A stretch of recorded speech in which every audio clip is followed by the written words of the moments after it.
We will now begin the joint interactive dialogue. Can you please take your seats? We will now begin the joint interactive dialogue with the Special Rapporteur on the situation of human rights in the Islamic Republic of Iran and the independent international fact-finding mission on the Islamic Republic of Iran, pursuant to the Council's Resolution 58/21 of 3rd April 2025. I have the pleasure of welcoming the mandate holder, Mrs. Mai Sato, the Special Rapporteur, and the distinguished members of the fact-finding mission, Mrs. Sarah Hossein, Chair, Mrs. Viviana Kristichevich, and Mr. Max Duplessis. Allow me to recall that on 18 March 2025, the Council decided that the time allocated to mandate holders within the framework of this joint interactive dialogue be 12 minutes for each mechanism, and that the speaking time for the country concerned by this joint interactive dialogue be 6 minutes. The speaking time for other delegations would be 1 minute and 30 seconds. If time allows, more speakers can be accommodated. The list of speakers will close in 15 minutes. I now give the floor to the Special Rapporteur to present her report. Thank you. Mr. President, distinguished delegates, and representatives of civil society. When I assumed this mandate in August 2024, the human rights situation in the Islamic Republic of Iran was already deeply troubling.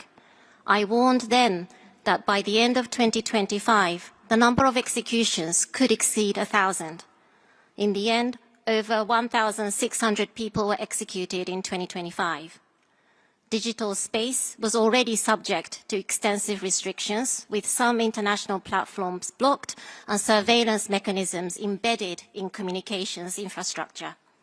Civic space was already severely curtailed, with laws and policies rendering almost all forms of unsanctioned collective action unlawful. And from previous mass movements, the patterns were clear. Forced confessions broadcast on state television, lawyers defending protesters disbarred and detained, protesters labeled terrorists and mercenaries. What distinguishes the most recent mass movement from violations long reported by this mandate is not so much the nature of the state's response, but the scale of both the mobilization and the repression it has provoked. In connection with the nationwide protests, over 7,000 deaths have been reported by civil society, with more under review. Tens of thousands of protesters were reportedly detained. So too were medical professionals who treated the wounded and lawyers who sought to represent them. What are widely regarded as false confessions were again broadcast on state television. Protests were again labeled terrorists, and members of minority groups were once again scapegoated as foreign agents, a pattern of persecution that long predates the current crisis. At least 30 individuals, including children, reportedly faced the death penalty in connection with the protests. What was new and what has left a profound impression on me was the violation of medical neutrality. Hospitals were raided, wounded protesters arrested from their beds, medical professionals assaulted and arrested. A state directive instructing hospitals to provide information on injured protesters. The result was a healthcare system in which the injured feared seeking treatment more than the injuries themselves, and the act of saving life criminalized. The volume of submissions I received for my report to this Council was extraordinary. I received submissions from individuals with no prior history of activism who had never before engaged with my mandate, and they did so at considerable risk. That speaks not to the strength of my mandate, but to the gravity of what people of Iran witnessed and experienced. Mr. President, my mandate exists for the people of Iran. It does not matter who the perpetrator is. When foreign states strike, now for the second time in less than a year, the people harmed are the same people. I have condemned the US and Israel's attacks as unlawful under the UN Charter last year and this time again. The strikes remain unlawful, no matter the assumed or stated objectives of those strikes. International law is not selectively invoked. It applies to all parties in all circumstances. The human cost of the current strikes is already severe. Over 1,000 civilians have reportedly been killed, a primary school struck, and hospitals and World Heritage sites destroyed. Strikes on oil infrastructure have caused toxic environmental consequences with the possibility of serious long-term public health effects. This in a country that was already experiencing acute water shortages. My mandate has long reported serious concerns of treatment of detainees, from medical neglect, ill treatment, to deaths in custody. Since publishing my report, the military escalation heightened concerns about all detainees, including those arrested in connection with the protests. Families report not being able to reach their loved ones, and worrying reports of acute food shortages, medical care are emerging. Today, 3 million people are temporarily displaced inside the Islamic Republic of Iran. The reported absence of functional air raid sirens and bomb shelters in many urban areas add to the concerns about basic civilian protection during hostilities. The internet shutdown imposed during the nationwide protests has been followed by a second in the wake of the military escalation, cutting people off from information and connectivity when they need it most. I am aware that the people in Iran cannot hear my words despite this session being live-streamed. The people of Iran have endured an astonishing accumulation of violence and loss. A military escalation followed by a crackdown, and then a nationwide protest met with lethal force and mass detention. And before they could draw breath, the military strikes again. They have been killed, detained, displaced, and cut off from the world, caught between sanctions and relentless repression. There has been so much violence and so much death. Mr. President, if we put the people of Iran at the heart of any solution, the military escalation must stop and all parties must resume diplomatic dialogue immediately. Any path forward must be grounded in human rights, the will of the Iranian people, and full accountability for violations of international law by all parties. When the strikes stop, the international community must not look away from what happened in December and the long-standing grievances. The people of Iran continue to be united by a deep desire for a different future, calling for fundamental change. They exercise their right to self-determination. That must be the center of any solution. Thank you. Thank you. I now give the floor to the chair of the fact-finding mission to present the report of the fact-finding mission. You have the floor. Mr. President, Excellencies and delegates, I speak today on behalf of the Independent International Fact-Finding Mission on the Islamic Republic of Iran and for my fellow members, Viviana Krstičević and Max Duplessis. In April 25, the Council requested us to investigate recent and ongoing serious human rights violations in Iran. Since then, we've collected hundreds of evidence items and conducted interviews with 164 victims and witnesses, both inside and outside the country. We've also examined nearly 30 reports from the government of Iran. As you've heard, today the Iranian people are caught between a large-scale military campaign by two countries, the US and Israel, and ongoing repression by their own government in Iran. In this context, we'll provide the results of our work in three groups. First, we'll share information we've gathered on the regional armed conflict and the impact on civilians. Second, we'll update you on our ongoing investigations into the protests that began on 28th December last year and their repression. Third, we'll share our factual and legal findings related to the human rights violations and international crimes that were committed in Iran in 2025 up till December in the breakout of the protests. Turning first to the conflict. On 20th February, the US and Israel launched a devastating aerial campaign against Iran, ostensibly targeting military sites and nuclear facilities. In almost 3 weeks, these strikes have resulted in mounting reports of civilian casualties, including of children. Hospitals, schools, cultural heritage sites, residential areas, multiple oil depots and a desalination plant have been struck, damaged and destroyed, resulting in severe harm to civilians. On the very first day of this campaign, the airstrikes destroyed a school in Minab in southern Iran, killing more than 168 people, the vast majority of them being girl students, many as young as 7 years old. Against this backdrop, we are particularly concerned by public statements from US officials suggesting that long-established rules of engagement do not apply in this conflict. We will continue to monitor compliance with international humanitarian law of all parties to the conflict and to gather evidence in this regard.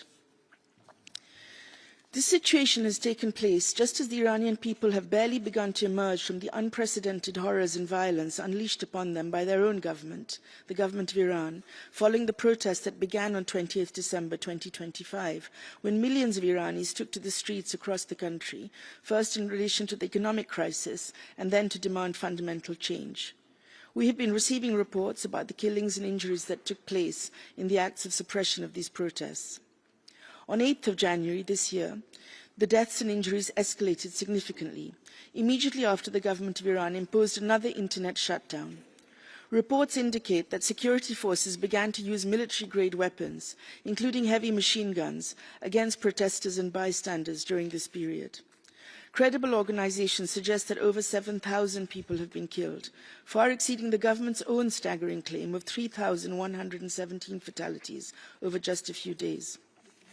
Reports indicate that security forces injured people on a broad scale, including by blinding them with metal pellet ammunition fired from shotguns, recalling the shocking patterns we saw during the Women, Life and Freedom movement being suppressed.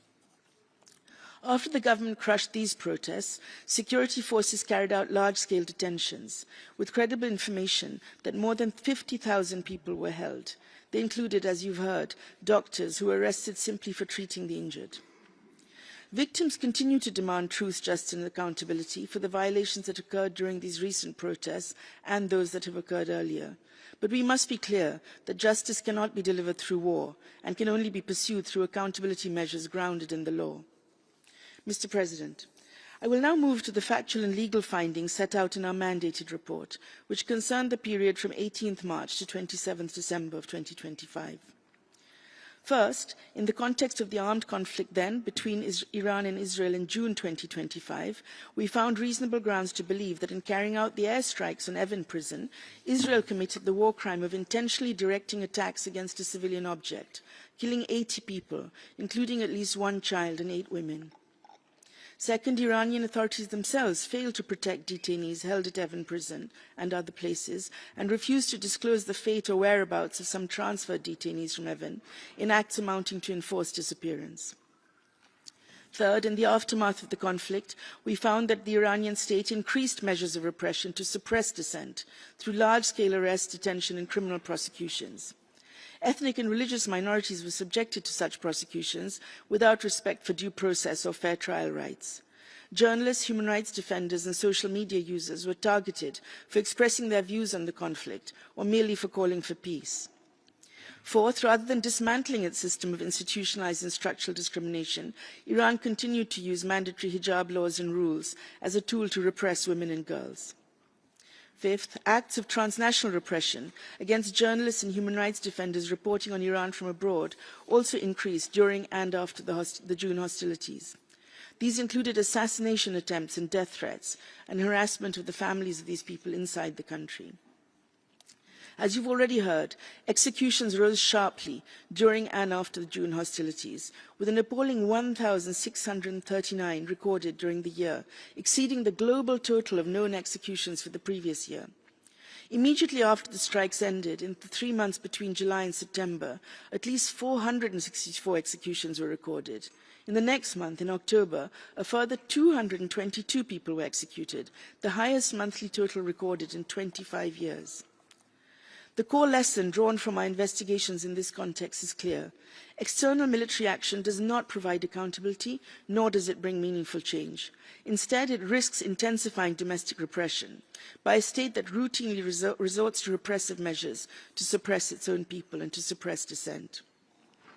We are deeply concerned that the current security situation may again, as in June 25, be used to escalate repression and to punish those who have dared to express dissent.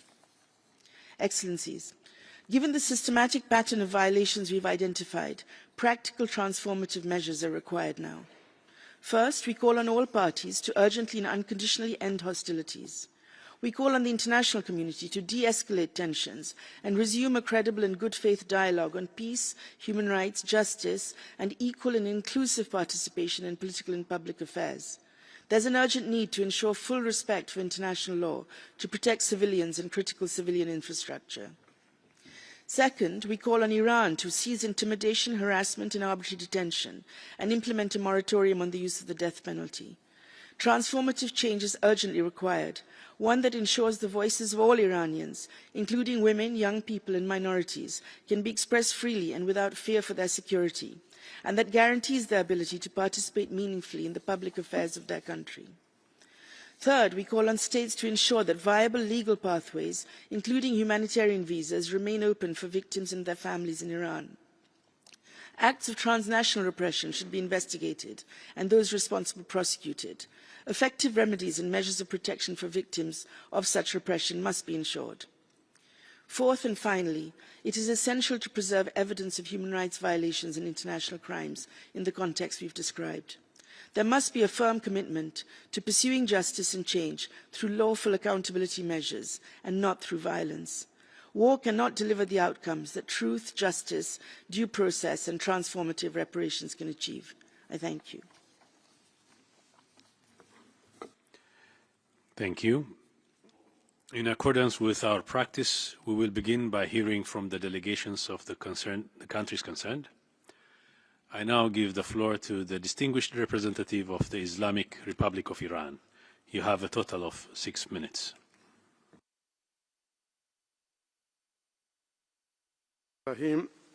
Mr. Vice President, today the most urgent and fundamental human rights issue concerning Iran is the imminent threat to lives of Iranian people, whose lives are in immediate and grave danger under the shadow of reckless military aggression. An aggression that is carried out by some of the most lawless and unscrupulous actors on the international stage and by individuals who demonstrate no restraint in killing civilians or in trampling upon the most basic and universally recognized human rights. At this moment, to speak of anything other than these crimes and this act of aggression would itself amount to a grave dereliction of responsibility and a flagrant disregard for the human rights of Iranian people. Today, the Human Rights Council and the Special Procedures mandate holders must speak unequivocally about the innocent children massacred at their school desks. This Council must raise its voice for the people whose millennia-old cultural heritage has been turned into a target of indiscriminate and unlawful attacks. It must also speak for residents forced to breathe air contaminated with toxic pollutants released as a direct consequence of these assaults. Mr. Vice President, for 15 years in this very Council, certain Western countries have persistently advanced unfounded and politically motivated allegations of human rights violations against Iran, thereby laying the groundwork for the very aggression that we are witnessing today. Minor and isolated issues in Iran were deliberately exaggerated and portrayed as grave and systematic violations in order to manufacture a pretext to normalize hostility against Iran. Through sustained political pressure and propaganda, Iran was gradually portrayed as a legitimate target. The carpet bombing of civilians in Iran and the infliction of needless superfluous suffering or the direct consequences of the impunity granted to those who engage in perfidy and repeatedly betray the very principles of negotiation and multilateralism. The invasion of Iran amid ongoing negotiations was not merely a betrayal of diplomacy itself. It was a betrayal of very ideals of human rights and of the conscience of humanity. At the same time, these same deliberately concealed for more egregious violations, including the devastating humanitarian consequences of unlawful sanctions and two manifest acts of aggression against Iran. If this were not the case, why did these countries remain conspicuously silent in the face of the killing of innocent school children in Minab? Why was such a heinous crime not unequivocally condemned? And why the fundamental issue of aggression as the most serious violation of international law and the blatant violation of the Iranian people's right to life has been overshadowed by peripheral political narratives? Mr. Vice President, in recent weeks, hospitals in Iran have been bombed, drinking water infrastructures have been deliberately targeted, and homes have been destroyed over the heads of their inhabitants. Only in the first 10 days of the invasions, near 14,000 civilians units that includes more than 20 hospitals and further emergency bases were targeted in airstrikes. Under such circumstances, what exactly Iran is expected to do? Do those who launched these attacks or those who encouraged, enabled, and facilitated them possess even the most basic understanding of Iran's history, culture, and civilization? Iran is not a nation that submits to coercion, intimidation, or lawless aggression. Today, in the face of the more than 1,300 innocent lives lost and over 7,000 people injured, including a 6-month-old baby struggling for his life, the international community must not remain silent. The families of the more than 300 women and girls who have been killed are looking to the Human Rights Council for justice and for a clear and principled response. If the response of this Council is once again silence, indifference, or political selectivity, then it would be the end of the Council's stand, after it was severely diminished because of its inaction during the Israel crimes in Gaza. Mr. Vice President, Iran was subjected to aggression while it was actively engaged in negotiations and had explicitly affirmed its commitment to a peaceful and diplomatic resolution. This reality sends a clear and unmistakable message to the international community, and the message is that if reckless militarism, the erosion of multilateralism, and the systematic disregard for genuine human rights are met with silence or indifference, Iran will most certainly not be the last country to suffer such treatment. Finally, I have to reaffirm Iran is resolute in defending its people, its sovereignty, and its territorial integrity. In the exercise of its inherent right of self-defense under international law, Iran will respond decisively to any act of aggression. I thank you. Thank you. The list of speakers is now closed. I now invite interested delegations to put questions to the Special Rapporteur and members of the fact-finding mission and to make comments on the reports. I'd like to remind you that speaking time is limited to 1 minute and 30 seconds for each intervention. I now give the floor to the distinguished representative of Canada on behalf of a group of countries. Thank you, Mr. Vice President. I am pleased to speak on behalf of Australia, New Zealand, and Canada. We thank the Special Rapporteur and the fact-finding mission for their vital updates. We are closely following developments in the Middle East and are deeply concerned about the mounting loss of life. We condemn the dangerous and destabilizing strikes by Iran on civilians and civilian infrastructure across the region. We implore all parties to de-escalate tensions, protect civilians and civilian infrastructure, and prioritize pathways to diplomacy. We fear that Iran's unprecedented response to dissent earlier this year, marked by unlawful killings, arbitrary detentions, disappearances, torture, and internet shutdowns, will only intensify as regional tensions escalate. We affirm the rights of Iranians related to peaceful protests and support legitimate aspirations to decide their own future.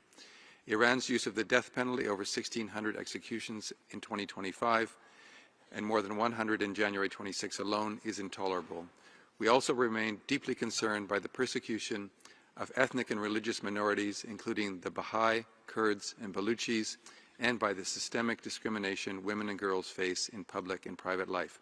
We call on Iran to halt repression, including transnationally, release all those arbitrarily detained, stop executions, and comply with its international human rights obligations. Question. Medical staff and facilities caring for protesters have faced serious reprisals by Iranian authorities. How can states better support them? Thank you. Thank you. I now give the floor to the distinguished representative of Iceland on behalf of a group of countries. Mr. Vice President, I have the honor to deliver this statement on behalf of the Nordic Baltic states. During the special session in January, this Council strongly urged the government of the Islamic Republic of Iran to respect, protect and fulfill its human rights obligations. Thousands have reportedly been killed in the violent repression of nationwide protests that began on 28 December 2025, with security forces using lethal force.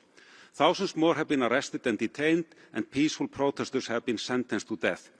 This comes alongside a sharp rise in executions, with at least 1,600 executions in 2025. We are alarmed by the reports of widespread restrictions on civic space, continued persecution of women and girls, persons belonging to minorities, and of human rights defenders and journalists. The lack of credible national accountability processes perpetuates an environment of fear and repression for the people of Iran.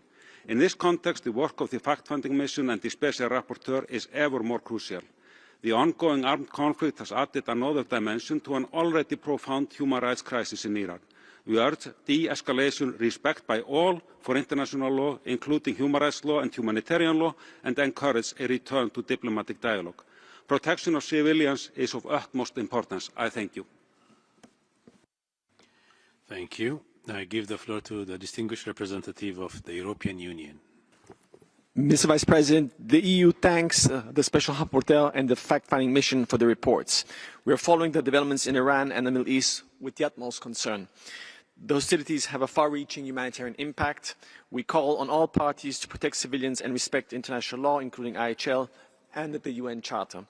In January, peaceful protesters were responded by the security forces with brutal repression and lethal violence. Accountability is essential. We call on Iran to immediately release all those arbitrarily detained and to stop all executions. Expedited trials for peaceful protesters must be halted. The European Union is gravely concerned about harassment and reprisals, including transnational repression on EU soil. Human rights must be guaranteed for all, including for women and girls and persons belonging to religious and ethnic minorities. We urge full and permanent restoration of internet access. The EU strongly rejects Iran's practice of arbitrary detention of EU nationals, and we urge the authorities to release them. The EU has taken targeted restrictive measures against those responsible for serious human rights violations, and we will continue to do so. We also will further intensify our support to Iranian civil society and human rights defenders. Thank you. Thank you. I give the floor to the distinguished representative of the Bolivarian Republic of Venezuela on behalf of a group of countries. Gracias, presidente. Venezuela realiza esta intervención en nombre del Grupo de Amigos en Defensa de la Carta de las Naciones Unidas. Durante los últimos 14 años, Irán ha estado sujeto a un mandato selectivo, políticamente motivado y confrontativo de la relatora especial. Irán ha sido objeto de sesiones especiales del Consejo de manera desproporcionada, incluido un mandato duplicado de investigación en la 35 sesión especial y una costosa resolución de casi $6.5 millones en la 39 sesión especial. Esa politización de los derechos humanos y el doble rasero no son aceptables. La imposición de medidas coercitivas unilaterales ha tenido un impacto profundo y adverso en los derechos humanos del pueblo iraní. Estas medidas han restringido el acceso a bienes esenciales y además han limitado la capacidad para diseñar, implementar y promover programas de desarrollo. Condenamos la imposición de medidas coercitivas unilaterales, así como las repetidas amenazas contra la integridad territorial y la soberanía de Irán. También condenamos la agresión militar contra Irán llevada a cabo en violación del derecho internacional por las fuerzas de Israel y sus aliados, que perturba gravemente la estabilidad regional y agrava la situación humanitaria y de seguridad. Reiteramos que la cooperación, el diálogo y la equidad constituyen las vías más eficaces para alcanzar los objetivos comunes. Muchas gracias. Thank you. I now give the floor to the distinguished representative of Bahrain on behalf of the Cooperation Council for the Arab States of the Gulf. شكرا سيد نائب الرئيس. تدين دول مجلس التعاون لدول الخليج العربية والمملكة الأردنية الهاشمية الهجمات التي قامت بها الجمهورية الإسلامية الإيرانية ضد أراضي دولنا والتي استهدفت مناطق مدنية وبنى تحتية حيوية وشكلت مخاطر جسيمة على سلامة السكان المدنيين وعلى أمن واستقرار المنطقة. وتؤكد مجددا أن مثل هذه الهجمات التي تستهدف دول ثالثة غير طرف في أي نزاع تشكل انتهاكا واضحا لسيادة الدول وسلامة أراضيها وتمثل خرقا للقانون الدولي ولا يمكن تبريرها تحت أي ذريعة. وفي هذا الصدد ترحب دولنا باعتماد قرار مجلس الأمن رقم 2817 برعاية 136 دولة الذي يدين بأشد العبارات الهجمات التي استهدفت دولنا ويدعو إلى وقف فوري لها. ترفض دولنا ما ورد في تقريري المقرر الخاص وبعثة تقاصي الحقائب الدولية من توصيف لهذه الهجمات بأنها ضربات انتقامية، فضلا عن غياب أي إدانة واضحة لها. أن مثل هذه التوصيف يفتقر إلى أي أساس قانوني أو واقعي، ومن شأنه أن يصبح شرعية على أعمال عدوانية تعد غير مشروعة بكل وضوح بموجب القانون الدولي. من هذا المنطلق ندعو المقرر الخاص وبعثة تقاصي الحقائب والآليات المعنية في المجلس إلى عكس الطبيعة الحقيقية لهذه الهجمات وإلى إدانة هذا العدوان غير المبرر بشكل صريح، كما تطالب دولنا إيران بالامتثال الكامل لقرار مجلس الأمن 2817. شكرا. Thank you. I give the floor to the distinguished representative of Mali.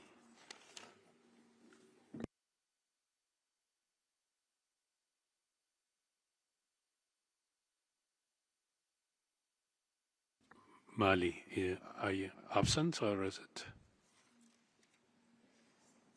If absent, I give the floor to the distinguished representative of Albania. Thank you, Mr. Vice President. Albania thanks the Special Rapporteur and the Independent International Fact-Finding Mission for their reports and reaffirms its strong support for their mandates. The findings presented today confirms a deeply alarming reality. The human rights situation in Iran continues to deteriorate at an unprecedented rate. We strongly condemn the excessive, disproportionate and lethal use of force by Iranian security forces against peaceful protesters.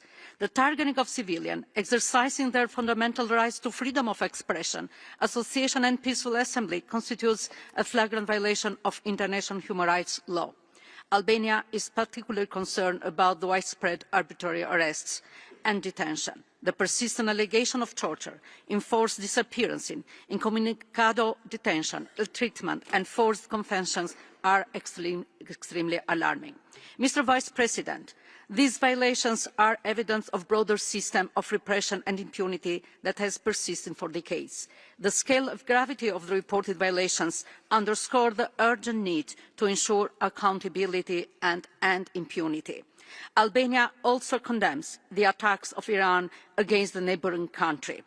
Albania stands with the Iranian people and supports their legitimate aspiration for dignity, freedom and full respect of their fundamental rights. I thank you. Thank you. I give the floor to the distinguished representative of the Dominican Republic. Gracias, señor vicepresidente. República Dominicana agradece la presentación de los informes. Observamos con preocupación las conclusiones relativas a restricciones al espacio de derechos y libertades fundamentales, incluidas limitaciones al espacio cívico, al derecho de reunión pacífica y a la libertad de expresión, así como denuncias de uso desproporcionado de la fuerza en contextos de protesta.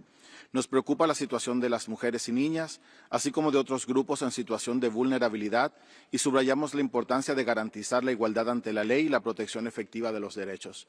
En el contexto internacional actual, marcado por un deterioro de la seguridad regional y por recientes escaladas de tensiones, que generan graves consecuencias humanitarias, reiteramos la importancia de privilegiar la contención, el respeto del derecho internacional por todas las partes y la protección de la población civil. En este sentido, subrayamos que los esfuerzos para reducir las tensiones, fortalecer los canales diplomáticos y promover soluciones pacíficas resultan esenciales para evitar mayores vulneraciones de derechos humanos y preservar la estabilidad regional y global. Alentamos al gobierno iraní a continuar los esfuerzos orientados a promover el diálogo y la cooperación con los mecanismos internacionales con miras a avanzar en la protección y promoción de los derechos humanos de todas las personas en el país. Muchas gracias, vicepresidente. Thank you. I give the floor to the distinguished representative of the Philippines. Mr. Vice President, the Philippines echoes the serious concern expressed by ASEAN foreign ministers over the escalation of conflict in the Middle East. This spiral of armed conflict has already claimed many innocent lives, including those of children. This cannot and should not be normalized. International humanitarian law is clear. Civilians and civilian infrastructure are not military targets. All states have a binding obligation to protect them at all times. Continued escalation poses a grave threat to lives and livelihoods within and beyond the region and to global peace, security and development, with potentially devastating consequences for all. We are concerned about the safety of millions of migrant workers, including seafarers in the region. We express deep appreciation to the host governments, our close partners, for their cooperation and prompt and committed efforts to uphold their rights and well-being in this challenging situation. We call on all parties to cease hostilities, exercise utmost restraint, and return to diplomacy and dialogue, the only viable way towards peaceful and durable solutions to disputes. We must all recommit to international law and the UN Charter. Respect for the sovereignty and territorial integrity of all states must remain sacrosanct, as it is the cornerstone of international peace and security, indispensable for the enjoyment of human rights by all. Thank you. Thank you. I now give the floor to the distinguished representative of Germany. Thank you, Mr. Vice President. We align ourselves with the EU statement and thank the Special Rapporteur and the fact-finding mission for their updates and crucial work. Iran needs to stop its unjustifiable attacks on neighbors and shipping routes immediately and cease its long-standing abuse of international law, including its illegal enrichment program. In light of the current situation, we reiterate our call for the protection of all civilians in Iran and the wider region, and for the full respect of international law and international humanitarian law. The people of Iran must be able to freely determine their future, without fear of repression, of arbitrary arrests, of sham trials, excessive punishments, including the death penalty, without fear of the excessive force that the Iranian government has deployed against its own people again and again. Iran must end the abuses against its own population and uphold the human rights of all its citizens, no matter their gender, sexual orientation, ethnicity, or religious background. We call on Iran to allow full and unhindered access to HRC mandates. Thank you. Thank you. I now give the floor to the distinguished representative of France. Merci, Monsieur le Vice-président. La France s'associe à l'intervention de l'Union européenne. L'escalade au Moyen-Orient doit cesser. L'Iran porte une responsabilité première en jouant depuis des années un rôle déstabilisant pour la région, comme pour la paix et la sécurité internationale. La France se tient aux côtés du peuple iranien pour qu'il puisse retrouver la paix et accéder à une vie digne et libre. Une solution diplomatique durable est nécessaire pour mettre fin à la guerre et pour que l'Iran cesse d'être une menace pour ses voisins et pour l'ensemble de la communauté internationale. La France a soutenu le renouvellement des mandats de votre mission d'établissement des faits et de rapporteur spécial, indispensable pour continuer de documenter et recueillir les preuves des violations des droits de l'homme commises par le régime iranien, et en particulier la répression brutale en janvier dernier des manifestations pacifiques des Iraniennes et des Iraniens qui ne réclamaient que l'exercice de leurs droits. Nous réaffirmons notre soutien et notre solidarité avec nos partenaires de la région, injustement ciblés par des frappes iraniennes, et rappelons que la protection des populations civiles est une priorité absolue, conformément au droit international humanitaire. Au Conseil de sécurité, la France a soutenu et coparrainé la résolution 28-17 qui appelle l'Iran à cesser ses frappes indiscriminées contre les pays de la région et demande le respect de la liberté de navigation dans le détroit d'Ormuz. Je vous remercie. Thank you. I now give the floor to the distinguished representative of Belgium. Thank you, Mr. Vice President. Belgium aligns itself with the EU statement and thanks the Special Rapporteur and the fact-finding mission for their reports. Decades of systemic repression by the Iranian authorities have indeed led to a catastrophic human rights situation, with many of the violations committed by the government amounting to crimes against humanity. We condemn them in the strongest terms. We urge the authorities to immediately stop silencing this dissent and shielding perpetrators from responsibility and instead release all persons arbitrarily detained, establish a moratorium on executions and the internet shutdowns, and ensure accountability for victims and their families. The recent escalation of hostilities is further exacerbating the human rights situation.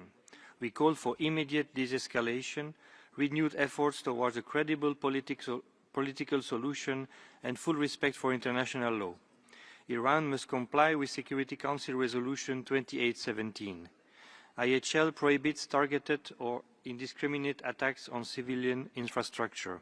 All incidents must be investigated, including the reported bombing of a girls' school in Minab. Special Rapporteur, members of the FFM, we urge Iran to cooperate with your mandates. How can the international community most effectively support your work at this critical moment? I thank you. Thank you. I give the floor to the distinguished representative of the Bolivarian Republic of Venezuela. Gracias, presidente. La República Bolivariana de Venezuela expresa su profunda preocupación por la reciente sesión especial sobre la República Islámica de Irán, en la que bajo un clima de evidente politización y doble rasero se procedió a la renovación de mandatos impuestos que carecen de legitimidad, consenso y consentimiento por parte del Estado concernido. Reiteramos que los mecanismos que no cuentan con la anuencia del Estado concernido, lejos de fomentar un diálogo genuino, se convierten en herramientas de hostigamiento y presión geopolítica. Estos mandatos ignoran deliberadamente la realidad del pueblo de Irán, así como el impacto devastador de las ilegales medidas coercitivas unilaterales que atentan contra su derecho al desarrollo. Venezuela rechaza enérgicamente la instrumentalización de este Consejo para promover agendas de cambio de régimen mediante narrativas sesgadas y parcializadas. En ese sentido, al reivindicar el principio de autodeterminación de los pueblos y de soberanía nacional, no puede más que rechazar la acción militar contra el pueblo de Irán. Es imperativo que este foro recupere su naturaleza constructiva y objetiva, respetando la soberanía, la integridad territorial y la autodeterminación de los pueblos, tal como lo consagra la Carta de las Naciones Unidas. Muchas gracias. Thank you. I give the floor to the distinguished representative of Switzerland. Monsieur le Vice-président, la Suisse remercie la rapporteure spéciale et la mission d'établissement des faits pour leurs travaux indispensables. La Suisse est profondément alarmée par l'escalade rapide et dangereuse après les attaques militaires des États-Unis et d'Israël contre l'Iran, qui violent le principe de non-recours à la force et risquent la déstabilisation du Moyen-Orient. Une violation du principe de non-recours à la force existe également lorsque l'Iran dépasse les limites du droit à la légitime défense, ce qui est le cas pour une partie de ses ripostes. La Suisse appelle tous les acteurs à la retenue maximale et au plein respect du droit international. S'agissant de la situation à l'intérieur du pays, la Suisse déplore la répression violente des manifestations début 2026, en particulier l'usage de la force létale. Les restrictions à la liberté d'expression, les coupures d'Internet et les violations des garanties d'un procès équitable sont également en contradiction flagrante avec les obligations internationales de l'Iran. La Suisse appelle l'Iran à s'abstenir de prononcer ou de mettre en œuvre des condamnations à mort en lien avec les manifestations. Engagée pour l'abolition mondiale de la peine de mort, elle appelle instamment l'Iran à en limiter l'usage aux crimes les plus graves. En outre, la Suisse rappelle l'importance particulière de la protection des minorités qui peuvent être exposées à des vulnérabilités accrues en période de tension. Madame la rapporteure spéciale, face à la situation actuelle, comment veiller à ce que la redevabilité pour les victimes de la répression des manifestations ne soit pas reléguée au second plan? Je vous remercie. Thank you. I give the floor to the distinguished representative of the United Kingdom of Great Britain and Northern Ireland. Thank you, Mr. Vice President. The situation in Iran and the region is incredibly volatile. We want a swift return to security and stability. We continue to support our Gulf allies in the face of Iran's reckless attacks. The Iranian authorities must not seek, as we have seen in the past, to exploit conflict to inflict further violence on its people. A renewed internet and communications shutdown prevents crucial communications and access to emergency services. As we saw in January, when the shutdown coincided with the most intense period of lethal force, Iranian authorities turn off internet access to cover up human rights violations. That brutal crackdown on protesters marked the most violent episode in Iran's history, and it is a history defined and sustained by state violence. Many thousands were killed. Thousands more were detained or disappeared. The full picture is not yet clear, which is why our support for evidence collection and accountability remains steadfast. As this conflict continues, we are mindful of women and girls and ethnic and religious minorities who are acutely vulnerable and who have faced severe repression since the Islamic Republic's inception. They, as all Iranian people, deserve to live in peace and security. Thank you. Thank you. I give the floor to the distinguished representative of Slovenia. Thank you, Mr. Vice President. Slovenia aligns itself with the EU statement. We condemn the military escalation in the Middle East, including the use of force by the US and Israel, and Iran's retaliatory strikes across the region, which endanger the lives of civilians and risk serious consequences for international peace and security. Slovenia calls on all sides for an immediate de-escalation and restraint, and to respect international law and the UN Charter. We are afraid that the current conflict sets a dangerous modus operandi, further undermining the international order based on international law and respect for human rights.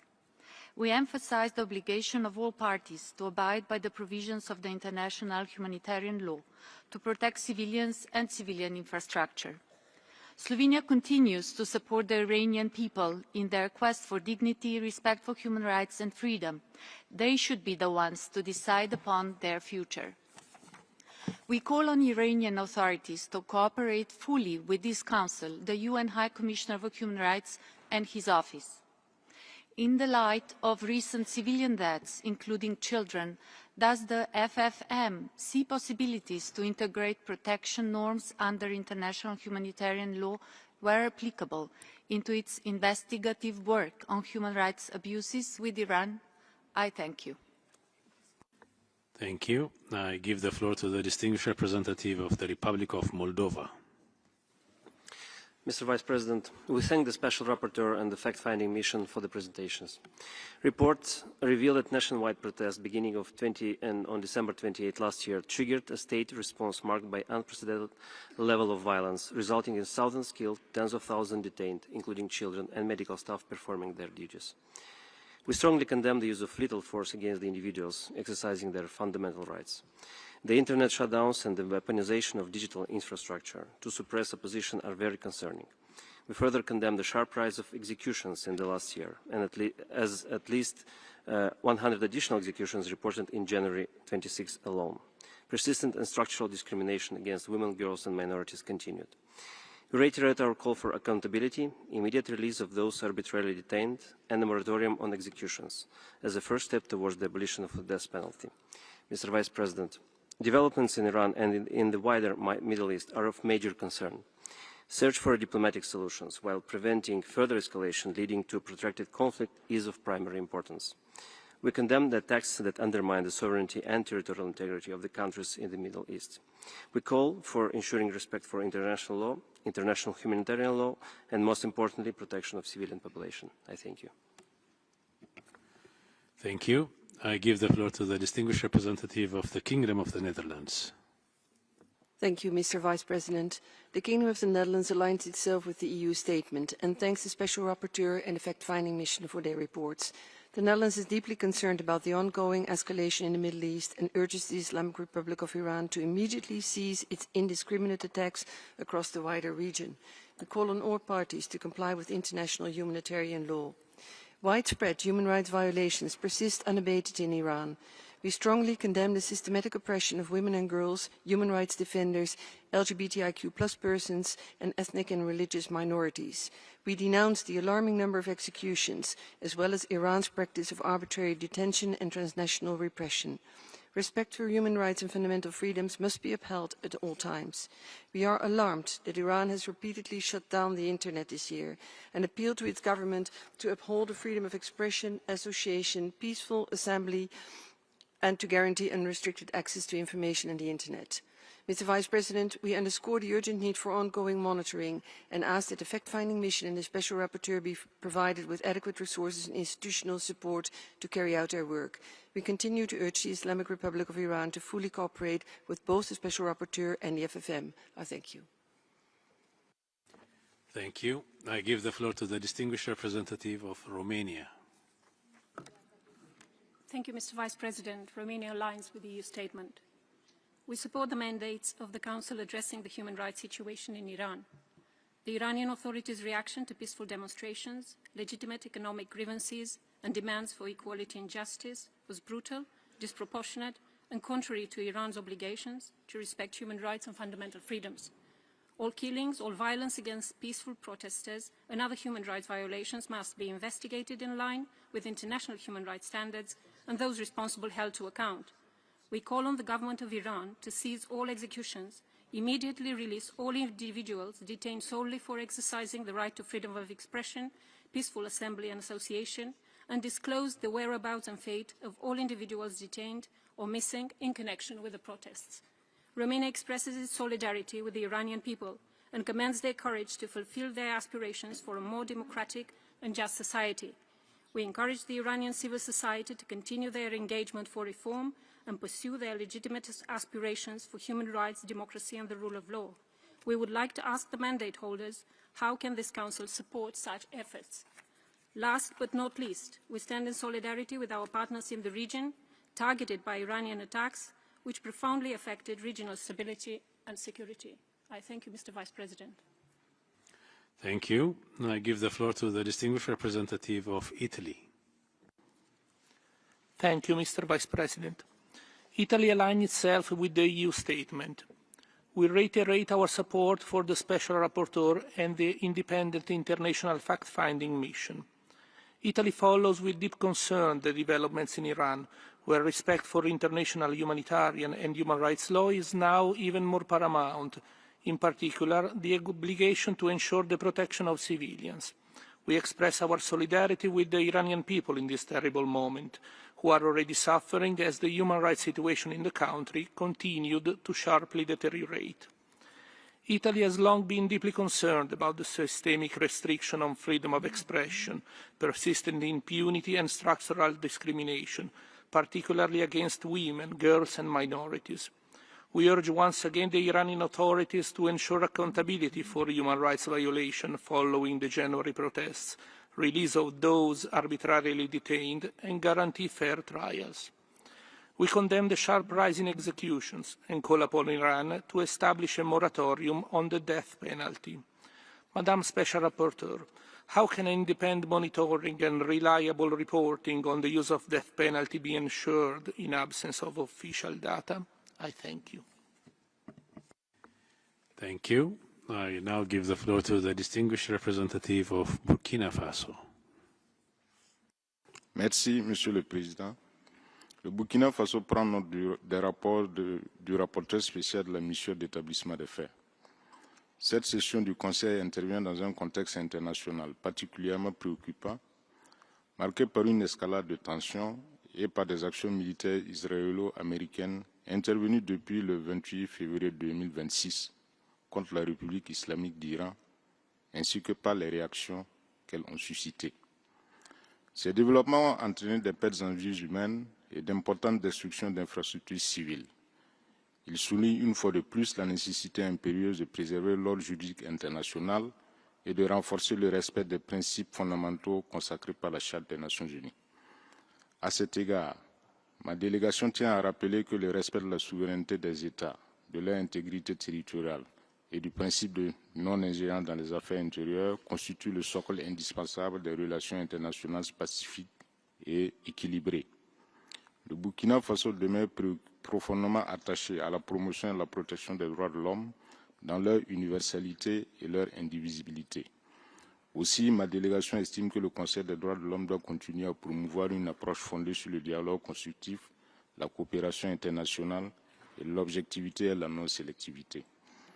Pour terminer, ma délégation appelle à la désescalade des tensions et à la relance des voies diplomatiques, seules à même de préserver la paix et la stabilité. I now give the floor to the distinguished representative of Yemen. شكرا السيد نائب الرئيس. اطلع وفد بلادي باهتمام بالغ على تقرير المقرر الخاص وتقرير لجنة تقصي الحقائق الدولية حول وضع حقوق الإنسان في الجمهورية الإسلامية الإيرانية وما تضمناه من انتهاكات ممنهجة وموثقة لحقوق الإنسان. وفي هذا السياق نؤكد أن إيران تمارس منذ عقود تدخلات خطيرة ومرفوضة في شؤون اليمن من خلال دعم ميليشيات الحوثي الانقلابية الإرهابية بأسلحة نوعية وخبراء في التسليح والقمع وتشجيعها لاستنساخ الانتهاكات الخطيرة ضد المدنيين والصحفيين والمدافعين عن حقوق الإنسان والنساء والأطفال بما في ذلك الاعتقال التعسفي والتعذيب والإخفاء القسري والقتل خارج القانون ناهيك عن الاعتداء على الموظفين الأمميين وتهديد دول الجوار والملاحة الدولية. ونسجل هنا إدانتنا الشديدة للاعتداءات الإيرانية المتكررة وغير المبررة على الدول الخليجية والعربية الشقيقة واستهدافها للمنشآت المدنية والبنى التحتية الحيوية ومحاولة جر المنطقة إلى حرب بيئية شاملة. وختاما نؤكد على أن المجتمع الدولي مطالب بالتحرك الفوري لفرض احترام القانون الدولي واحترام سيادة الدول وحماية شعوب المنطقة من تفاقم العنف. وشكرا.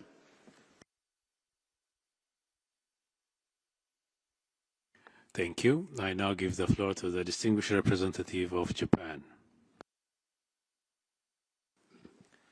Thank you, Mr. Vice President. I thank the Special Rapporteur on the FFM for the continued efforts to address the situation. The peace and stability of the Middle East is of utmost importance to Japan.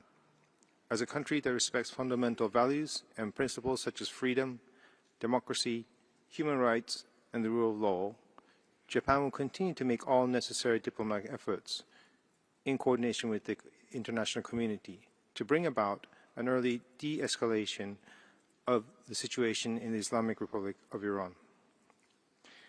Japan opposes any use of force against peaceful protests and attacks on civic space in the country. We urge Iran to uphold the human rights of all individuals, in particular the right to freedom of expression, including freedom to seek, receive, and impart information, and the rights to freedom of peaceful assembly and association without fear of reprisal or intimidation. Japan remains open to dialogue with Iran to further exchange views on efforts to improve its human rights situations, including through a bilateral human rights dialogue. I thank you, Mr. President. Thank you. I now give the floor to the distinguished representative of Austria.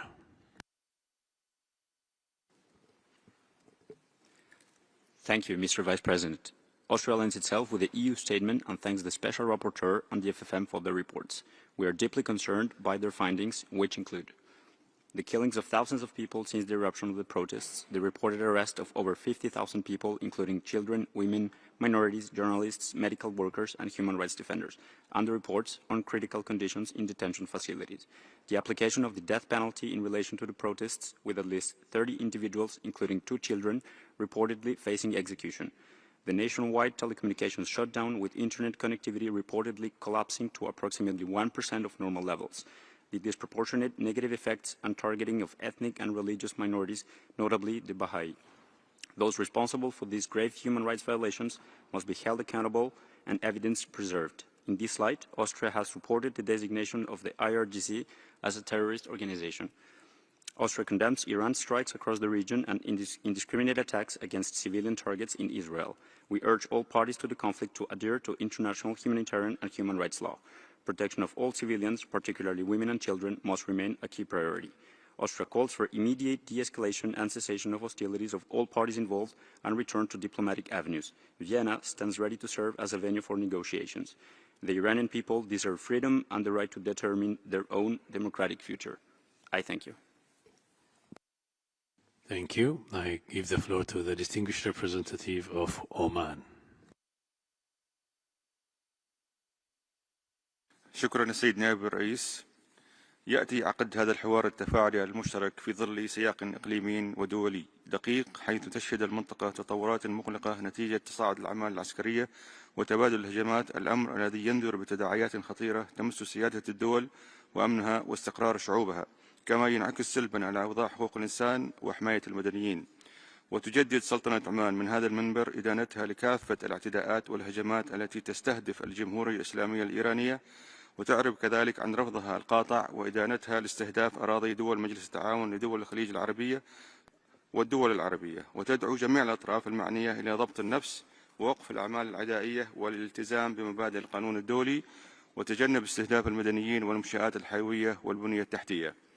وتؤكد سلطنة عمان أهمية تكثيف الجهود الإقليمية والدولية الهادفة إلى وقف الحرب والعودة إلى طاولة المفاوضات واعتماد الحلول الدبلوماسية باعتبارها المسار الأنجع لمعالجة جذور الأزمات وتعزيز الأمن والاستقرار، ومن شأن ذلك أن يهيئ الظروف الملائمة لمواصلة الجهود الرامية لتعزيز وحماية حقوق الإنسان على جميع المستويات، سواء في الجمهورية الإسلامية الإيرانية أو في سائر الدول في المنطقة والعالم.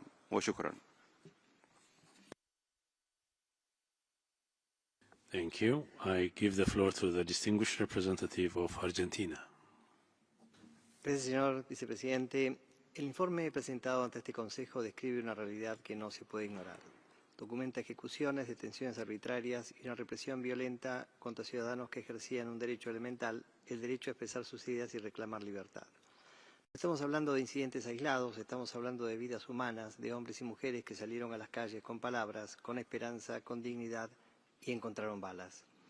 El informe habla de la muerte de innumerables ciudadanos a manos de las mismas autoridades que debían protegerlos, y cada una de esas muertes nos interpela, porque esos ciudadanos no eran enemigos del Estado, eran su propio pueblo, no eran agitadores, eran hijos, hijas, madres y padres.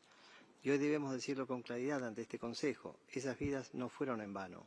Se trata de verdaderos héroes, héroes porque cuando miles de ciudadanos están dispuestos a entregar su propia vida, la tragedia se convierte en un testimonio inmenso de la dignidad humana. Héroes también porque comprendieron que para el ser humano hay algo más valioso que el petróleo, más valioso que el oro o que el dinero, más valioso que cualquier riqueza material. Héroes porque la historia ha demostrado una y otra vez que ese valor tiene una fuerza que ningún ejército ni la represión más dura nunca ha logrado derrotar. Héroes porque comprendieron y nos enseñaron que en lo más alto está el valor de la libertad. Muchas gracias, señor vicepresidente. Thank you. I give the floor to the distinguished representative of Sri Lanka. Mr. Vice President, we reiterate our principled position against country-specific initiatives introduced without taking into consideration the overall circumstances. Mr. Vice President, Sri Lanka is deeply concerned by the rapidly escalating situation in the Middle East and West Asia, which poses a direct threat to the civilian population. We are saddened by the tragic loss of civilian life and condemn any attacks against civilians and civilian infrastructure. Sri Lanka underscores the protection of civilians on all sides is a fundamental obligation under international humanitarian law. We stand firmly in our commitment to the sanctity of human life and upholding global peace. Sri Lanka reiterates the need to respect the principles and purposes of the UN Charter, which prohibit the use of force against the territorial integrity or the political independence of any state. As a country firmly committed to the sovereignty and territorial integrity of all states, Sri Lanka calls on all parties to respect these age-old principles, to exercise maximum restraint, and to return to negotiations to prevent further aggravation of this dire situation. We urge all parties to engage in meaningful dialogue and take decisive action to further de-escalate tensions, given the serious threat posed to stability, peace, security in the region and beyond. Thank you, Mr. Vice President. Thank you. I now give the floor to the distinguished representative of Belarus. Спасибо, господин заместитель председателя. Проведение в СПЧ дискуссии по ситуации с правами человека в Иране на фоне отсутствия реакции Совета на неспровоцированную вооруженную агрессию против этой страны, повлекшую масштабные жертвы среди мирного населения, включая детей, это не только двойные стандарты. Это глубочайшая деградация гуманности и уважения права на жизнь. Многие годы права человека использовались как предлог для санкционного прессинга на Иран, нанесения ущерба усилиям правительства по укреплению социальных и экономических прав населения. Вместо диалога и сотрудничества, осуждения односторонних принудительных мер, в СПЧ принимались неконсенсусные резолюции и множились политизированные механизмы по Ирану для продвижения интересов их инициаторов. Эти механизмы игнорировали позицию государства, не желали признавать очевидные различия между мирными протестами и противоправными экстремистскими действиями. За неудавшимися попытками дестабилизировать Иран и сменить власть через подпитываемые извне протесты последовала вооруженная агрессия, ужасающие последствия которой для мирного населения всего региона очевидны и продолжают возрастать. Требуется скорейшая деэскалация конфликта, который несет человеческие жертвы и разрушения по всему региону. Благодарю. Thank you. I now give the floor to the distinguished representative of Malta. Thank you, Mr. Vice President. Malta aligns itself with the statement by the European Union and thanks the Special Rapporteur and the fact-finding mission for their reports. Special Rapporteur, your report presents a stark picture of violations targeting persons exercising their right of peaceful protest that include violations of medical neutrality. The citizens of Iran were also forced to endure days of internet and communications shutdown, arbitrary arrests, and severe crackdowns by security forces. We call on Iran to immediately release all persons detained for exercising their basic human rights. The fact-finding mission report paints a converging picture of systematic state action intended to suppress basic freedoms. Of particular concern is the application of the death penalty on dubious charges and without due process. Women and girls continue to face severe harassment as rules on wearing a hijab were strictly enforced, as well as labelling non-conformists as enemies. Your determination that threats to women's right to life is a foreseeable outcome of a legal system that fundamentally discriminates against women and girls is shocking. We call upon Iran to implement its human rights obligations without delay. I thank you. Thank you. I now give the floor to the distinguished representative of Liechtenstein. Thank you, Mr. Vice President. Liechtenstein thanks the Special Rapporteur and the fact-finding mission for their respective reports. We are deeply concerned by the military escalation in the wider Middle East and call for immediate de-escalation by the conflict parties in order to ensure the protection of civilians and stability in the region. Liechtenstein has over many years supported diplomacy as the primary route of engagement between the parties to the conflict. We are particularly shocked by the attack against the girls' primary school in Minab, resulting in the killing of at least 165 schoolgirls and injuring many more. We welcome the announcement by the United States to launch an investigation into the attack.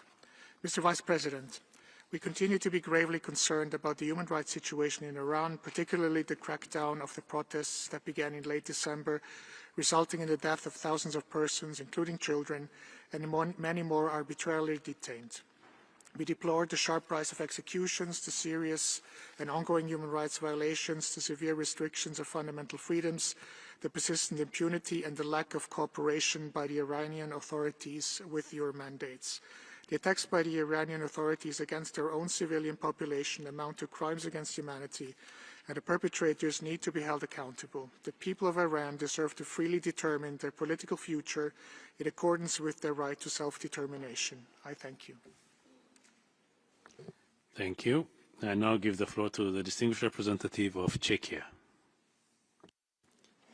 Mr. Vice President, the Czech Republic aligns itself with the EU statement and thanks the Special Rapporteur and the fact-finding mission for their reports. The repeated use of lethal force against peaceful protesters, widespread internet shutdown during periods of unrest, and the absence of accountability point to long-standing systematic violations of human rights. We are alarmed by the high number of people killed during the January protests and by the widespread arbitrary detention of individuals who peacefully expressed legitimate grievances. Reports of their forced confessions, along with deliberate obstruction of access to information, further exacerbate the crisis. The Czech Republic urges the Iranian authorities to immediately halt the use of force, release all those detained for exercising their fundamental rights, and restore unrestricted access to internet. We urge Iran to meet its international human rights obligations and to take credible steps toward justice and protection of fundamental freedoms. We reaffirm our solidarity with the people of Iran and encourage the authorities to cooperate fully with this Council, including by granting unhindered access to both mandates. Madam Special Rapporteur, members of the FFM, considering the systemic patterns you have documented, what would be the most effective measures this Council could take to support and protect those at risk in Iran? I thank you. Thank you. I now give the floor to the distinguished representative of the Democratic People's Republic of Korea. Thank you, Mr. Vice President. For 15 years, the Islamic Republic of Iran has been subjected to a selective, politically motivated and confrontational country-specific mandate within the Human Rights Council. The so-called fact-finding mission was established through a hostile process during the 35th special session of the Council, following intensive lobbying and political maneuvering by a number of Western countries. The reports produced under this mandate are compiled in an unprofessional manner and reflect the political objectives of some Western countries, which have a pattern of using self-efficient human rights mechanisms to conceal their ulterior motives. Abuse of UN human rights mechanisms to single out and harass states that do not conform to the hegemonic and geopolitical interests of the West constitutes a grave violation of fundamental principles of respecting sovereignty and non-interference in the internal affairs of states as enshrined in the UN Charter. We urge the HRC and OHCHR to encourage genuine dialogue and cooperation with states, carry out their work in an objective and impartial manner, and to stand firmly against the politicization, selectivity, and double standards of human rights. I thank you, Mr. Vice President. Thank you. I now give the floor to the distinguished representative of Luxembourg. Monsieur le Vice-président, le Luxembourg souscrit à la déclaration de l'Union européenne. Madame la rapporteure spéciale, Madame la présidente de la mission d'établissement des faits, nous tenons à vous remercier pour la présentation de vos rapports. Ils permettent de mieux appréhender la situation des droits humains en Iran. Le Luxembourg est profondément préoccupé par l'escalade militaire sans précédent au Moyen-Orient et nos pensées vont aux familles des victimes. La rapporteure spéciale met en lumière une situation des droits humains en Iran marquée par une forte recrudescence de la répression depuis les manifestations de décembre 2025. Il est fait mention d'un recours systématique à la force, d'arrestations arbitraires, de la large suppression des télécommunications et de graves violations de la neutralité médicale. Le rapport souligne aussi une aggravation de la situation depuis les premières frappes fin février et début mars qui ont depuis développé une envergure quasi globale. Nous soutenons fermement votre appel à garantir la protection des civils. Nous appelons également le gouvernement iranien à rétablir l'accès à l'information et à veiller à ce que ses obligations en matière des droits humains restent pleinement respectées, indépendamment des dynamiques régionales et militaires actuelles. Face à la coupure de la connexion Internet et des télécommunications téléphoniques, comment est-ce que votre mission est encore capable de poursuivre son important travail et d'assurer à ce que les violations des droits humains ne soient pas perdues de vue? Je vous remercie. Thank you. I now give the floor to the distinguished representative of Montenegro. Vice President, Montenegro acknowledged the vital work and insights of the Special Rapporteur and fact-finding mission. Their reports highlight the Iranian people's deepening plight, exacerbated by increasing hostilities within the country and across the region. This situation underscores the urgent need to protect all civilians, uphold international law, and abide by the principles of the UN Charter. The findings detail unprecedented repression during nationwide peaceful protests, with thousands killed and tens of thousands arbitrarily detained. The documented violations, including murder, imprisonment, torture, sexual violence, gender persecution, and enforced disappearance, may amount to crimes against humanity. This reflects a system that criminalizes dissent, entrenches impunity, and denies victims their rights. We strongly condemn the use of the death penalty, with a staggering over 1,600 executions in 2025 alone. This is particularly concerning for women and those charged under the new espionage law. We call for a moratorium on execution, leading to their abolition. We also condemn the targeting of human rights defenders, journalists and protest witnesses, including through acts of transnational repression. We urge Iranian authorities to end violence, release all those arbitrarily detained, and respect fundamental freedoms. Accountability is indispensable for justice and prevention of future violence. Thank you. Thank you. I now give the floor to the distinguished representative of Qatar. السيد نائب الرئيس، تدين دولة قطر بأشد العبارات الاعتداءات الإيرانية التي أشار إليها التقرير والتي استهدفت الأراضي القطرية وعددا من الدول الشقيقة في انتهاك صارخ للسيادة الوطنية وتهديد مباشر لأمن وسلامة المدنيين وخرق واضح للقانون الدولي وميثاق الأمم المتحدة وتصعيد مرفوض يهدد أمن واستقرار المنطقة.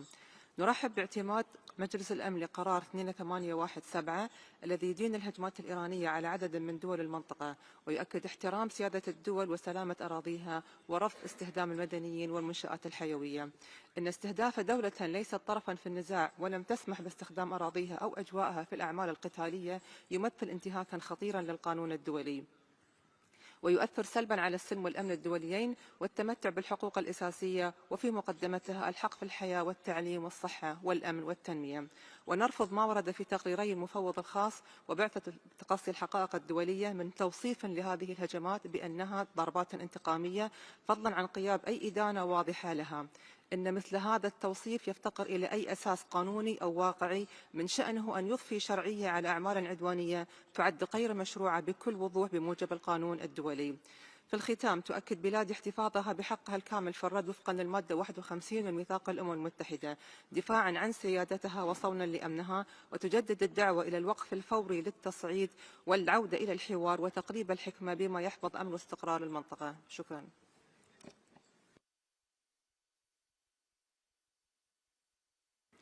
Thank you. I now give the floor to the distinguished representative of Spain. Gracias, señor vicepresidente. España se suma a la declaración de la Unión Europea y agradece los informes presentados. Ante la gravedad de los acontecimientos a los que asistimos, consideramos doblemente importante el diálogo que está teniendo lugar hoy, porque este Consejo debe defender el derecho internacional en todas las circunstancias con igual intensidad.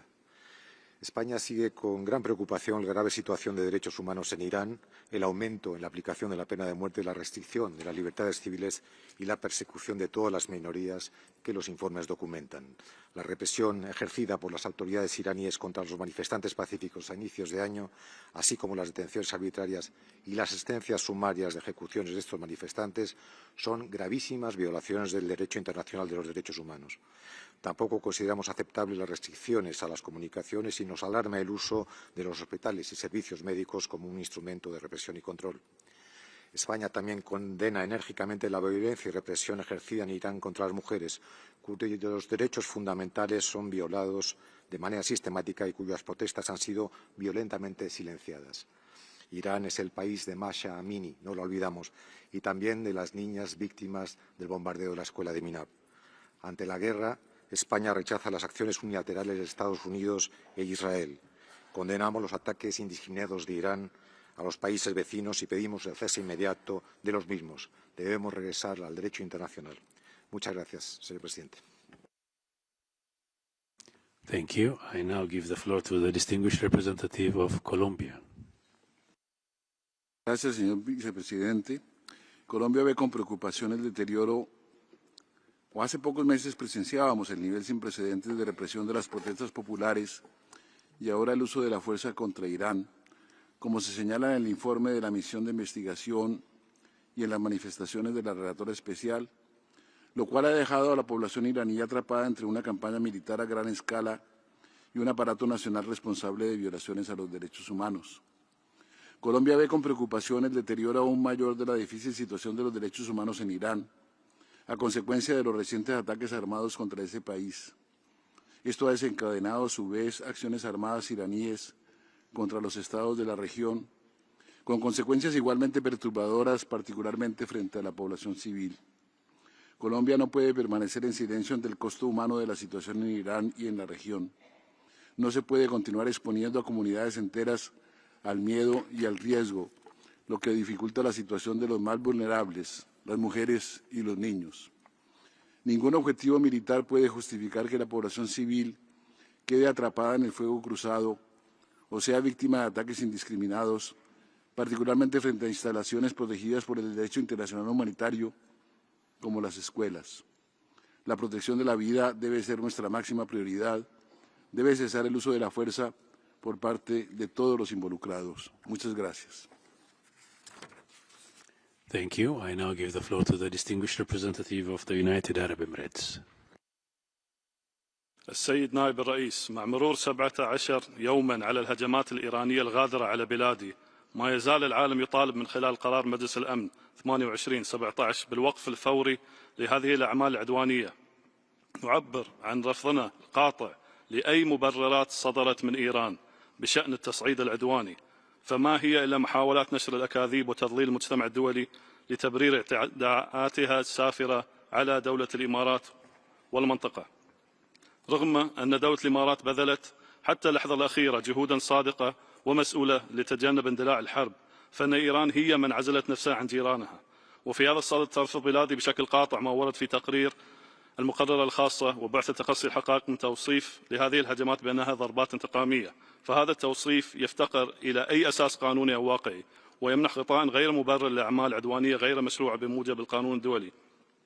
إن الهجمات الإيرانية على بلادي تمثل انتهاكا خطيرا لحقوق الإنسان وعدوانا غير مبرر، رغم أن بلادي ليست طرفا في النزاع، وقد استهدفت هذه الهجمات المدنيين والبنية التحتية المدنية التي أسفرت عن وفيات وإصابات في انتهاك صارخ لسيادة الدولة ولمبادئ ميثاق الأمم المتحدة والقانون الدولي. تؤكد دولة الإمارات أن لها الحق الأصيل في الدفاع عن النفس وفقا للقانون الدولي وميثاق الأمم المتحدة. وشكرا السيد نائب الرئيس. Thank you. I now give the floor to the distinguished representative of Ireland. Thank you, Vice President. Ireland aligns with the EU statement and thanks the Special Rapporteur and Fact-Finding Mission for their reports, which clearly demonstrate the need for continued monitoring of the human rights situation in Iran, notwithstanding the challenges in doing so at present. Ireland has consistently condemned the Iranian authorities for their violations of human rights, discrimination against women and girls, and the oppression of minority groups in Iran, including the Baha'i and other minority faiths, as documented in the reports, is of particular concern to Ireland. The continued and extensive use of the death penalty in Iran should cease immediately. Ireland reiterates its condemnation of the recent brutal repression of protesters, including the reported deaths of at least 7,000 Iranians and the arbitrary detention of tens of thousands. Iranians should be free to express their views without the fear of violence. Ireland calls on the Iranian authorities to halt all violence, suspend executions and release those who have been detained. Vice President, Ireland recalls that all parties in any conflict must meet their obligations in full under international law, including international humanitarian law. Civilians and civilian infrastructure must not be targeted and must be protected.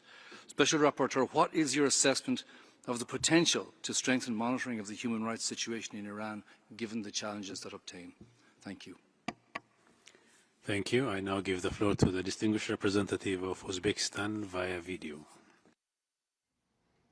Thank you, Chair. The delegation of Uzbekistan notes our country's commitment to an open and respectful dialogue with United Nations human rights mechanisms, as well as to constructive engagement with all member states. We believe it is important that discussions of human rights issues within the Human Rights Council be conducted in a spirit of objectivity, mutual respect, and impartiality.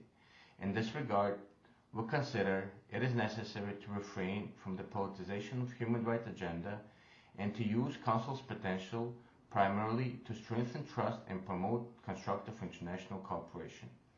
Uzbekistan firmly supports the settlement of any agreements and disputes exclusively through peaceful means on the basis of norms and principles of international law and the Charter of the United Nations. We emphasize the unwavering commitment of Uzbekistan to the principles of the sovereign equality of the states, respect for their independence and territorial integrity, and the non-use of force or threat of force in the international relations as enshrined in the Charter of the United Nations. I thank you. Thank you. I now give the floor to the distinguished representative of Ukraine. Mr. Vice President, Ukraine thanks the Special Rapporteur and the fact-finding mission for their important work in documenting widespread, systematic and persistent human rights violations in Iran. The Iranian authorities, which have been mocking the Iranian people for decades, has launched a large-scale policy of violence against its own people and other countries. This includes massive human rights violations within the country, support for militants who have brought chaos to other countries in the region, and direct military support for the aggressor state of Russia in its unprovoked war of aggression against Ukraine. We remember and will never forget the strikes of thousands of shaheeds on our peaceful cities and people. Such cooperation between Moscow and Tehran results in a gross violation of international law and undermines global efforts to restore peace and stability. We confirm the unchanged position of our state. We support the Iranian people and their legitimate desire to live in security, freedom and prosperity. We therefore call on Iran to cease its involvement in Russia's war crimes, uphold its international obligations, and grant full, unrestricted access to the UN Human Rights Special Procedures mandate holders, and fully cooperate with the independent international fact-finding mission. I thank you. Thank you. I now give the floor to the distinguished representative of Zimbabwe. Vice President, Zimbabwe is worried by the continued politicization of the Human Rights Council and the use of double standards. The current situation in Iran calls for condemnation, yet the Council has remained mum when the territorial integrity of Iran is being violated and civilian infrastructure and innocent people being targeted. We reaffirm our unwavering commitment to the principles enshrined in the Charter of the United Nations, including respect for sovereignty, territorial integrity, and political independence of states, and the fundamental principle of non-interference in the internal affairs of all countries. Iran has remained steadfast in its commitment to effectively address the social and economic needs of its citizens in safeguarding the human rights of its people through continued cooperation with the Human Rights Council and other human rights mechanisms. The continuation of the fact-finding mission without the consent of the government of Iran is not only costly but counterproductive in terms of encouraging and supporting the country to effectively meet its human rights obligation. We urge the Council to pursue a path of constructive dialogue and cooperation with the government of Iran. I thank you. Thank you. I now give the floor to the distinguished representative of Cuba. Señor Vicepresidente, Cuba reitera su rechazo a los mandatos punitivos y parcializados que se establecen contra la voluntad del Estado concernido, como es el caso de Irán, y que han demostrado por años ser inefectivos en la promoción y protección de los derechos humanos. Esos mecanismos injerencistas que se imponen año tras año contra determinados países, que siempre son del sur, en lugar de contribuir a la causa de los derechos humanos, se convierten en un obstáculo para el diálogo respetuoso y la cooperación genuina. Cuba condena firmemente la agresión de los Estados Unidos e Israel contra Irán. Abogamos por el respeto al derecho internacional, la soberanía e integridad territorial de Irán y de todas las naciones de la región, y el cese de los actos que ocasionan daños humanos y a la infraestructura civil de Irán y los Estados árabes. Reiteramos el llamado a preservar el principio de buena vecindad, la moderación y el diálogo en este delicado momento. Las medidas coercitivas unilaterales impuestas desde hace décadas han afectado la vida del pueblo iraní y violan sus derechos humanos. Cuba reitera su rechazo a esas medidas y demanda su eliminación. Seguiremos abogando por la promoción de los derechos humanos en cualquier país sobre la base del diálogo y la cooperación basados en la imparcialidad, el respeto y la no injerencia. Muchas gracias. Thank you. I now give the floor to the distinguished representative of Chile. Gracias, señor vicepresidente. Chile agradece los informes del relator especial y de la Misión Internacional Independiente de Investigación.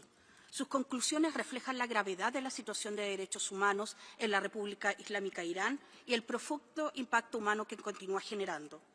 Los informes documentan hechos profundamente preocupantes.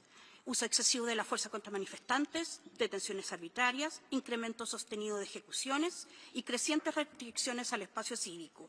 Resultan igualmente alarmantes las denuncias sobre ataques a hospitales y la persecución de personal médico, en contravención de principios esenciales del derecho internacional humanitario y de los derechos humanos. Chile reafirma su compromiso con la promoción universal de los derechos humanos. La estabilidad y el desarrollo de las sociedades se fortalecen cuando se garantizan las libertades fundamentales, se protege el espacio cívico y se escucha a la ciudadanía.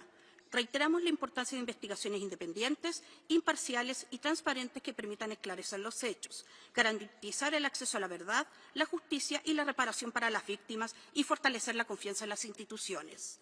Quisiéramos preguntar a la misión y al relator, ¿qué medidas consideran prioritarias para reforzar la protección de las víctimas y asegurar que las pruebas recopiladas puedan contribuir a futuros procesos de rendición de cuentas? Muchas gracias. Thank you. I now give the floor to the distinguished representative of Ghana. Mr. Vice President, Ghana thanks the Special Rapporteur and the FFM for the report on the human rights situation in the Islamic Republic of Iran. We are concerned about reports of serious human rights violations, including excessive use of force against protesters, arbitrary arrests, allegations of unlawful killings, torture and ill treatment, as well as restrictions on access to information. Mr. Vice President, Ghana is equally concerned by the rapidly deteriorating security situation in the region and calls on all parties to exercise maximum restraint, cease hostilities and prioritize dialogue and diplomacy as the only sustainable path towards de-escalation and regional stability. We call on all states to fulfill their obligations under international human rights law, including the protection of the rights to life, peaceful assembly, freedom of expression, and protection of civilians and civilian infrastructure. We further encourage constructive engagement between the government of Iran and the FFM and Special Rapporteur. We also call on Iran to facilitate access to the country. Ghana remains committed to supporting dialogue, accountability, and the protection of human rights of all people. I thank you. Thank you. I now give the floor to the distinguished representative of Sudan. شكرا السيد نائب الرئيس. كدولة عانت وتعاني من تبعات وآثار النزاعات وتدرك تماما آلامها، ننتهز هذه السانحة للدعوة لتهدئة المواجهات في الخليج والشرق الأوسط والعودة إلى طاولة التفاوض وحل النزاع الجاري بالسبل السلمية والقانون الدولي، فكل نقاط الاختلاف قابلة للحل. إن هذا النزاع الذي يجري في واحدة من أكثر المناطق حساسية في العالم سيلقي بتبعات سلبية على كل السلم والأمن الدوليين وعلى الاقتصاد وعلى التمتع بحقوق الإنسان إقليميا ودوليا. ندعو مجلس الأمن للاطلاع بمسؤولياته وحل النزاع وفق مرجعيات القانون الدولي، ونشير إلى خطورة توسيع دائرة المواجهات، كما ندعو إلى الالتزام بمعايير القانون الدولي الإنساني والامتناع عن استهداف الأعيان المدنية.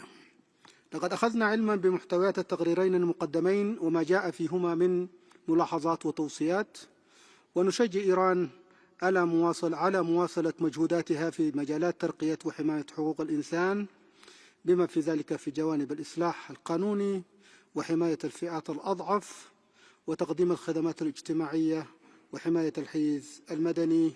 شكرا السيد نائب الرئيس. Thank you. I now give the floor to the distinguished representative of Greece. Thank you, Mr. Vice President. Greece aligns itself with the EU statement and thanks the SR and the FFM for their reports. We are deeply concerned by the continued deterioration of the human rights situation in Iran. The unprecedented violence against peaceful protesters since 28 December 2025, resulting in thousands of civilian deaths, is shocking and unacceptable. Reports of accelerated trials and severe penalties, including the death penalty against protesters, are equally alarming and further silence legitimate voices.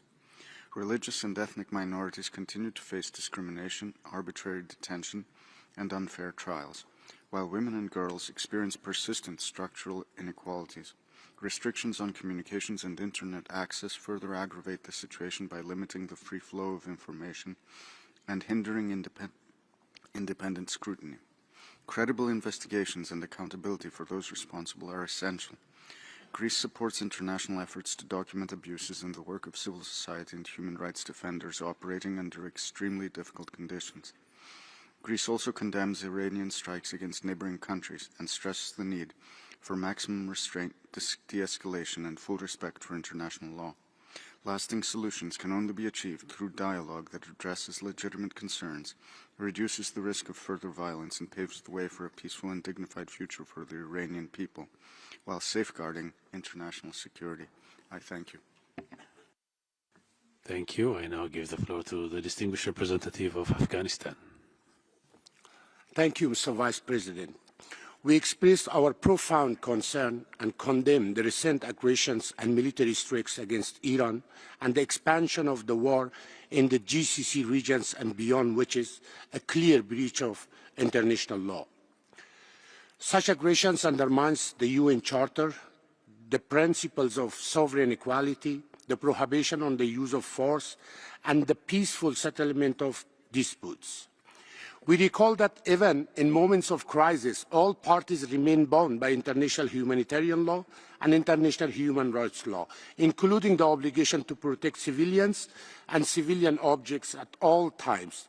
There can be no justification for deliberate or indiscriminate attacks on schools, hospitals, or other essential civilian infrastructure.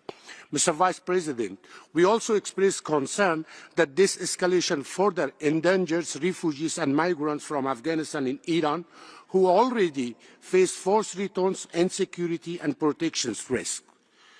We reaffirm that force cannot be substituted for diplomacy and urge all parties to exercise restraint, return to meaningful negotiation, and uphold the UN Charter, international humanitarian law, and international human rights law.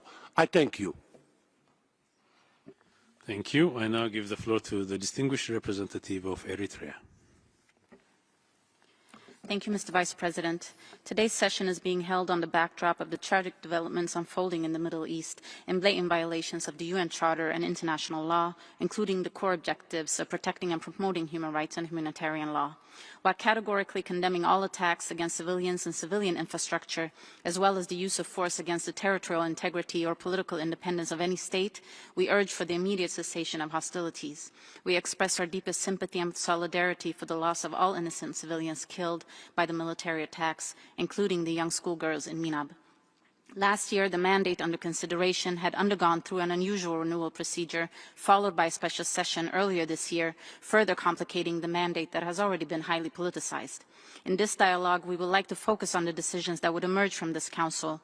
It is essential that the Council exercises sensible judgment and upholds a strong moral responsibility and avoid divisive approaches in its decision-making. Selectively targeting certain states that are already facing multiple politically driven pressures risks deepening divisions. We remain concerned about the reoccurring practices within the Council, including the role played by certain actors in advancing confrontational approaches. Eritrea encourages the Council to refrain from practices that isolate states and calls for fairness and balance in carrying out its work. I thank you, Mr. Vice President. Thank you. I now give the floor to the distinguished representative of China. 副主席先生，中方注意到有关报告。 对报告基于虚假和片面信息干涉主权国家内政表示关切。中方欢迎伊政府近年来在促进和保护人权，特别是妇女、儿童、少数群体、难移民权利方面所做努力。中方一贯反对未经当事国同意强行设立国别机制，反对将人权问题政治化、工具化，呼吁国际社会切实尊重伊朗主权。 客观、公正、全面看待伊朗人权状况。中方严重关切个别国家未经联合国授权，在谈判期间对伊发动武力袭击，导致战事外溢，波及周边国家，明显违反国际法。这些行径严重侵犯人民生存权、发展权等基本权利。中方谴责所有针对平民和民用设施的袭击。 呼吁各方立即停止军事行动，尽快重回对话谈判。谢谢副主席。Thank you. I now give the floor to the distinguished representative of Kuwait. سيد نائب الرئيس، يضم وفد بلادي صوته إلى ما جاء في بيان دول مجلس التعاون الخليجي، ويجدد إدانته بأشد العبارات الهجوم الإيراني الآثم الذي استهدف أراضي ومدني دولة الكويت ودول المنطقة في خرق واضح لكافة المواثيق والقوانين الدولية ذات الصلة. السيد الرئيس، لا يسعني من هذا المنبر إلا أن أرفع أسمى آيات التعازي والمواساة للشهداء من أبناء وطني ودول المنطقة جراء هذا الهجوم السافر، ونجدد هنا على حقنا الأصيل بالدفاع عن النفس بموجب المادة 51 من ميثاق الأمم المتحدة، فإن أي تهديد أو اعتداء يستهدف إحدى دولنا يعد تهديدا لأمننا الجماعي وتصعيدا غير مبرر ومرفوض. السيد الرئيس، اعتمد مجلس الأمن قراره رقم 2817 تأكيدا للجريمة التي تقوم بها إيران ضد دول المنطقة، والذي أدان فيها بأشد العبارات الهجمات الإيرانية عليها، وأكد على احترام سيادة الدول ورفض استهداف المدنيين. السيد الرئيس، ترفض بلادي ما جاء في تقرير المقرر الخاص وبعثة تقصي الحقائق الدولية بوصف الهجمات الإيرانية بأنها ضربات انتقامية في غياب تام عن أي إدانة واضحة لها، والذي من شأنه أن يضفي شرعية لهذه الأعمال العدائية غير المبررة وغير المشروعة. شكرا سيد الرئيس.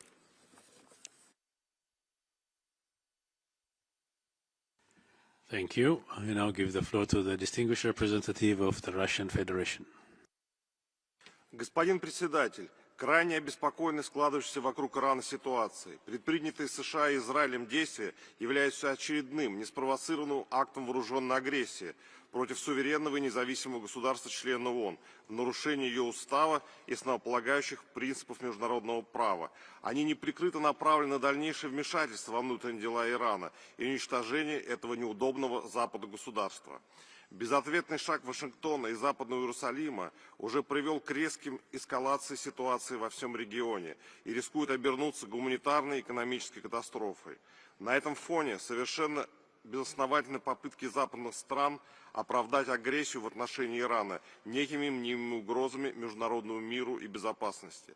Призываем США и Израиль немедленно прекратить свои агрессивные действия, настаиваем на незамедлительном возобновлении политико-дипломатического урегулирования ситуации на основе международного права, взаимного уважения и баланса интересов. Категорически осуждаем попытки политизации правозащитной проблематики, ставшей в руках коллективного Запада инструментом давления на государства, не желающих идти по навязанному ими извне курсу. На примере Ирана видно, как по псевдогуманистическим предлогам западные страны последовательно следуют данному опробированному ими курсу на дестабилизацию обстановки в неугодных для них государствах.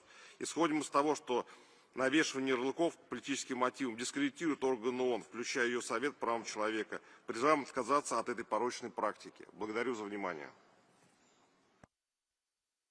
Thank you. I now give the floor to the distinguished representative of Ethiopia.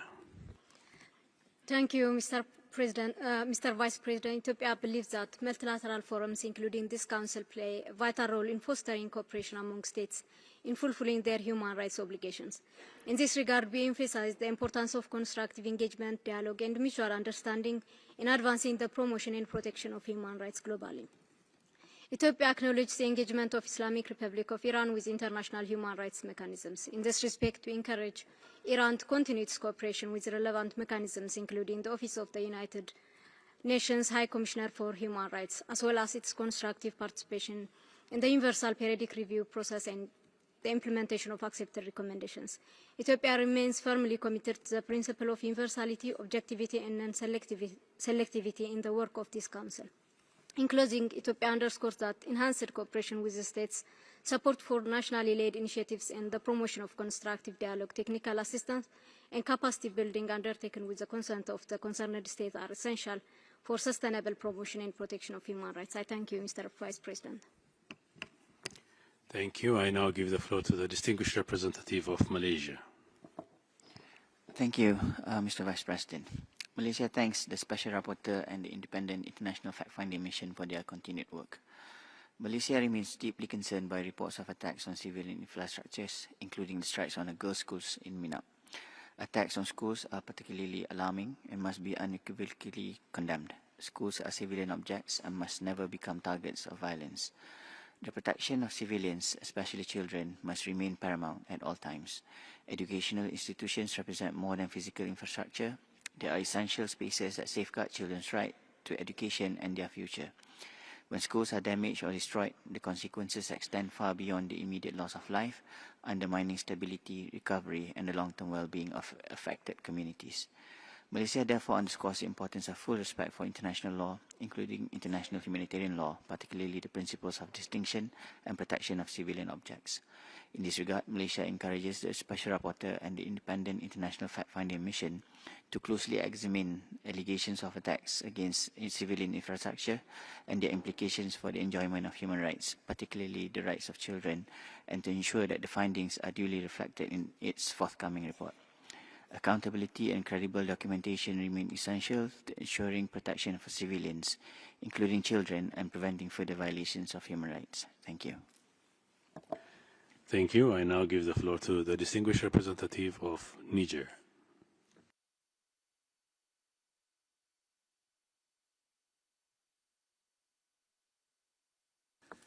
I believe the delegation is absent. This is the last speaker on the list. We shall now turn to the list of speakers for national human rights institutions and non-governmental organizations.